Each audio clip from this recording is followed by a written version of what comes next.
उस रात की कहानी एक साधारण सी थकी हुई लड़की निशा से शुरू होती है, जो हर दिन की तरह देर रात अपनी कंटेंट मॉडरेशन की नौकरी खत्म करके घर लौटने की तैयारी में थी। आंखों के नीचे थकान के गहरे साए, कंधे पर लैपटॉप बैग और मन में बस एक ही ख्वाहिश, जल्दी से घर पहुंचकर गहरी नींद में डूब जाना। ऑफिस के गेट के बाहर खड़ी होकर वह मोबाइल निकालती है और कैब बुक करती है। जैसे ही स्क्रीन पर ड्राइवर का नाम फ्लैश होता है, महेश पाटिल, उसके माथे पर हल्की सी लकीर उभर आती है, क्योंकि यह लगातार तीसरी रात थी जब वही ड्राइवर उसकी राइड स्वीकार कर रहा था। लेकिन वह इस अजीब संयोग को नजरअंदाज कर देती है।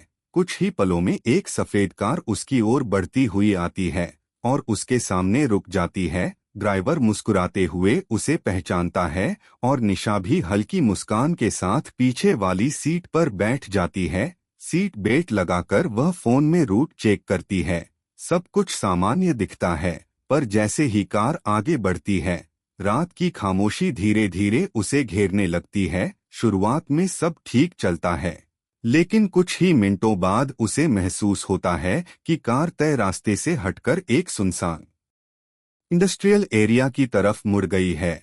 चारों ओर बंद फैक्ट्रियां, टूटी दीवारें और टिमटिमाती पीली लाइटें, जिनकी परछाइयां डरावनी लगने लगती हैं। जब वह ड्राइवर से पूछती है तो वह बेहद शांत आवाज में कहता है कि रात में वह कम ट्रैफिक वाले रास्ते लेता है। उसकी आवाज में कुछ ऐसा था जो सामान्य नहीं था, लेकिन निशा खुद को समझाकर चुप हो जाती है।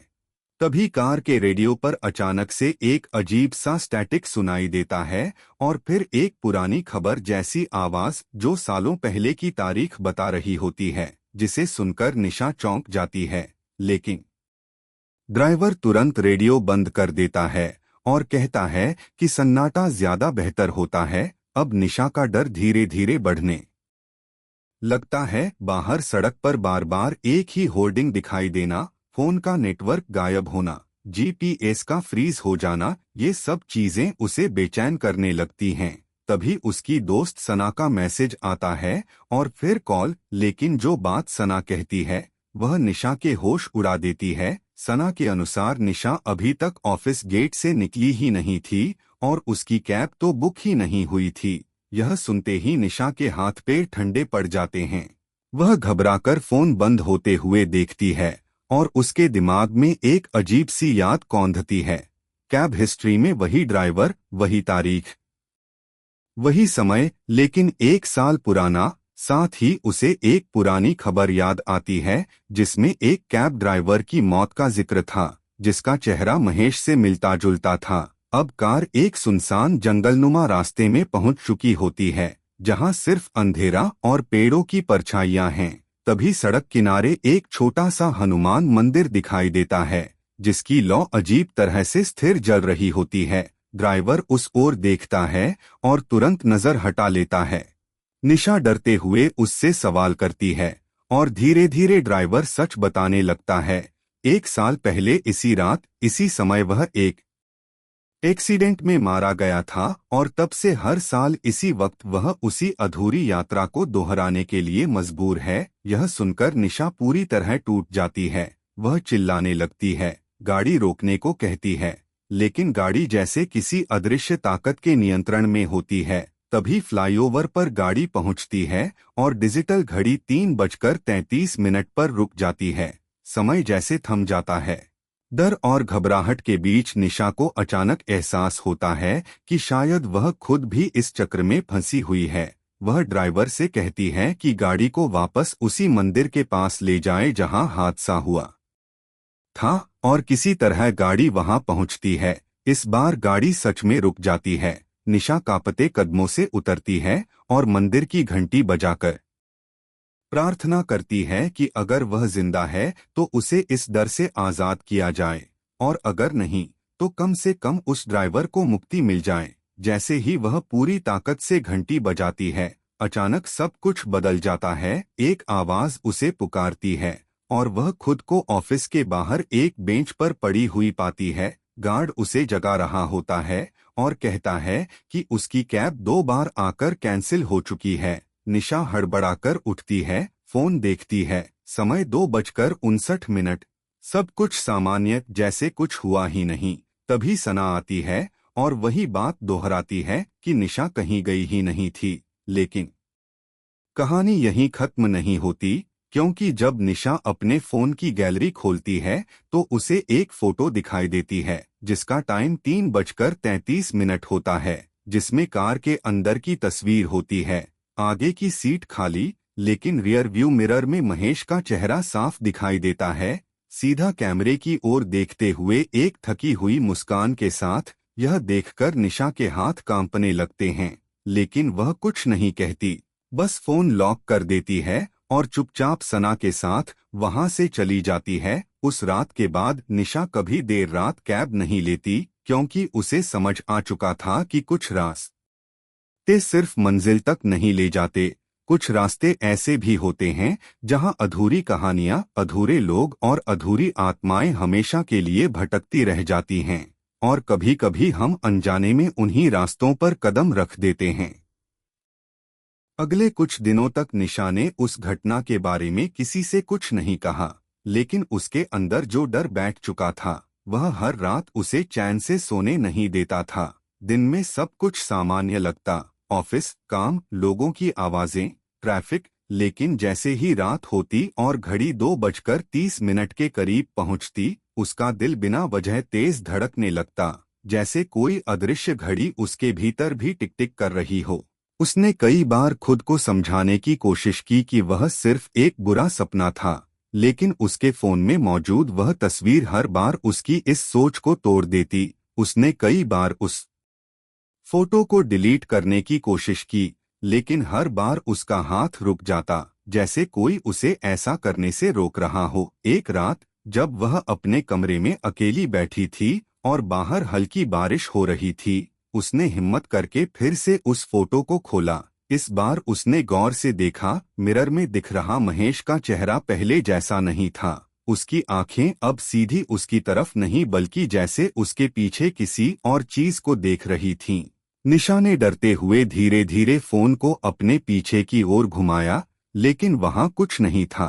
कमरा खाली था, फिर भी उसे साफ महसूस हुआ कि वह अकेली नहीं है। उसी रात उसे एक अजीब सी आवाज सुनाई दी, धीमी, टूटी हुई, जैसे किसी दूर से आती हुई फुसफुसाहट, मैडम, राइड पूरी करनी है। यह सुनते ही उसका खून जम गया। उसने तुरंत लाइट ऑन की, लेकिन कमरा बिल्कुल सामान्य था। अगले दिन वह ऑफिस गई, लेकिन अब हर चीज उसे अलग लगने लगी थी, जैसे हर कोना, हर चेहरा किसी रहस्य को छुपा रहा हो। उसने अपनी दोस्त सना को सब कुछ बताने का फैसला किया। शुरू में सना ने इसे मजाक समझा, लेकिन जब निशा ने उसे वह फोटो दिखाई तो सना के चेहरे का रंग भी उड़ गया, क्योंकि उस फोटो में सिर्फ महेश ही नहीं था, बल्कि मिरर के कोने में एक धुंधली सी परछाई भी नजर आ रही थी, जो पहले वहां नहीं थी। दोनों ने मिलकर इंटरनेट पर उस केस के बारे में खोजने की कोशिश की, और उन्हें एक पुरानी खबर मिली जिसमें लिखा था कि महेश पाटिल की मौत के बाद भी कुछ लोगों ने उसी रूट पर अजीब घटनाएं महसूस की थीं। कुछ ने दावा किया था कि उन्होंने एक कैब में सफर किया जो ऐप में दर्ज ही नहीं थी।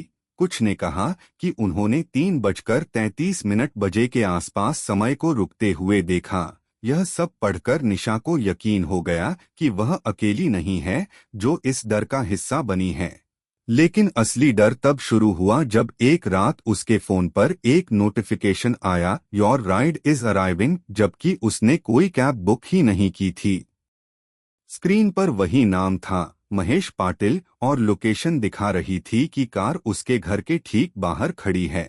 निशा का दिल जोर जोर से धड़कने लगा। उसने खिड़की से बाहर झांकने की हिम्मत नहीं की, लेकिन नोटिफिकेशन बार बार ब्लिंक करता रहा, जैसे कोई उसे बाहर आने के लिए मजबूर कर रहा हो। तभी उसके फोन पर एक और मैसेज आया, इस बार किसी नंबर से नहीं, बल्कि सीधे उसी कैब ऐप से, राइड अधूरी है, पूरी करनी होगी। निशा के हाथ कांपने लगे। उसने फोन बंद करने की कोशिश की, लेकिन स्क्रीन फ्रीज हो गई। तभी दरवाजे पर हल्की सी दस्तक हुई, ठक ठक ठक, धीमी लेकिन लगातार। निशा की सांसें थम गईं।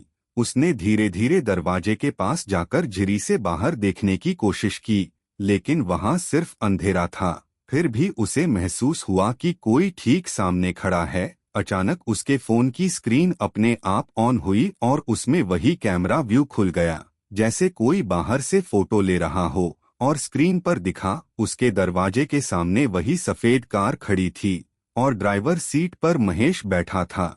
लेकिन इस बार उसका चेहरा पूरी तरह बदल चुका था। आंखें काली, चेहरा फीका और मुस्कान और भी डरावनी। निशा चीखना चाहती थी, लेकिन उसकी आवाज जैसे गले में अटक गई थी। तभी उसे मंदिर की घंटी की याद आई, वही एक चीज जिसने उसे पहले बचाया था। उसने तुरंत अपने बैग से वह छोटी सी हनुमान चालीसा की किताब निकाली जो उसकी माँ ने उसे दी थी, और कांपते हाथों से पढ़ना शुरू किया। जैसे जैसे वह शब्द बोलती गई, दरवाजे पर दस्तक तेज होती गई। फिर अचानक सब कुछ शांत हो गया। कुछ मिनटों बाद उसने हिम्मत करके दरवाजा खोला। बाहर कोई नहीं था, न कार न कोई इंसान, बस गीली सड़क और दूर तक फैली खामोशी। लेकिन कहानी यहीं खत्म नहीं हुई, क्योंकि अगली सुबह जब वह उठी तो उसके फोन में एक नई ट्रिप हिस्ट्री जुड़ी हुई थी। कंप्लीटेड राइड, पिकअप, निशा का घर, ड्रॉप, वही हनुमान मंदिर, टाइम रात के 3:33 और ड्राइवर का नाम महेश पाटिल। यह देखकर निशा समझ गई कि यह सब खत्म नहीं हुआ है, बल्कि अब वह इस कहानी का स्थायी हिस्सा बन चुकी है। उसने तय किया कि वह इस रहस्य को खत्म किए बिना चैन से नहीं बैठेगी, इसलिए वह उसी मंदिर जाने का फैसला करती है, दिन के उजाले में, ताकि सच्चाई का सामना कर सके। जब वह वहां पहुंचती है तो मंदिर बिल्कुल सामान्य दिखता है, लेकिन पुजारी से बात करने पर उसे एक चौंकाने वाली बात पता चलती है। पिछले 1 साल में कई लोग वहां आकर यही कहानी सुना चुके थे, और उनमें से कुछ लोग अचानक गायब भी हो गए थे।